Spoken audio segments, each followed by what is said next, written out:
แม่นดีปานใดเขาก็เว้าเพื่อน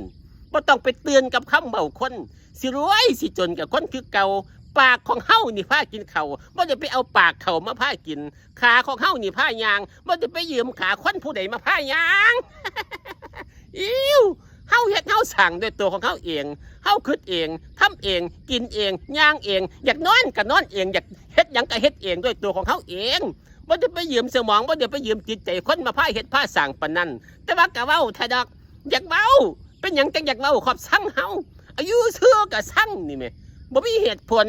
คิดสั่งก็เลยสั่งก็เลยอยากเว้าหาแต่แนวเว้าหาแต่แนวว่ามันดีปานนี้เขาก็ว่าคือเก่าอันพวกเขาอยากเว้าเพื่อนเฮานั่นบ่มีแนวคิดดอกแต่ละมือคิดแต่หาแนวใส่ว่าเฮาบ่ดี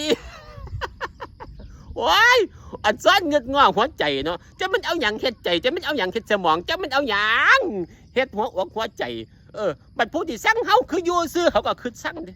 คิดสั่งซื่อๆนี่แหมอยากสั่งนี่บ่มีเหตุผลไม่มีอะไรทำไมที่ไหนยังไงไม่มีอะไรไม่มีเหตุผลอะไรครอบครัวอยากสั่งของซื่อๆนี่ก็อยากเล่าเพื่อนซื่อๆนี่ดีปานใดก็อยากเล่าซื่อๆนี่ครอบอยากเล่า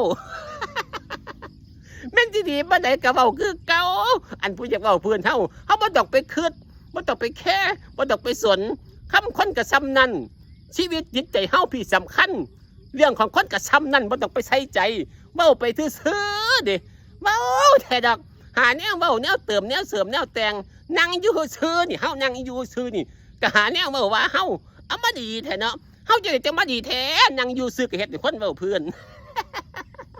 โอ้ยแก่งละติเฮาเนาะเลิศละติเฮาเนาะสวยคักโพดติเฮานั่งอยู่ซื่อเขาก็เว้าเพื่อนว่านี่แม่เอา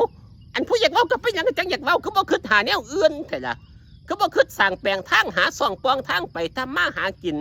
มองใดมันสิดีมองใดมันสิมีมองใดสิห่างสิมีสิเจริญรุ่งเรืองไปหน้ามองใดที่สร้างแปลงความสุขความบันเทิงความม่วนความซื่นใส่ใจเจ้าของเป็นหยังจังบ่เฮ็ดเป็นหยังจะมาเฮ็ดแต่หาคิดแต่หาทางเว้าเพื่อนคนแท้ล่ะก็ล่ะฮือเพราะก็เงึดเด้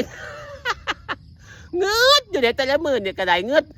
สิไปเงืดควันสิเงืดควันเป็นอย่างจะไปคิดจะหาแนวเบาเพื่อนควันสิคือบ่คิดหาแนวอยากแนวกินคิดหาแนวสร้างแปลงทางเจริญรุ่งเรืองคิดหาความสุขใส่เจ้าของนั่นหาความสุขใส่เจ้าของเจ้าของสิบ่ดีติ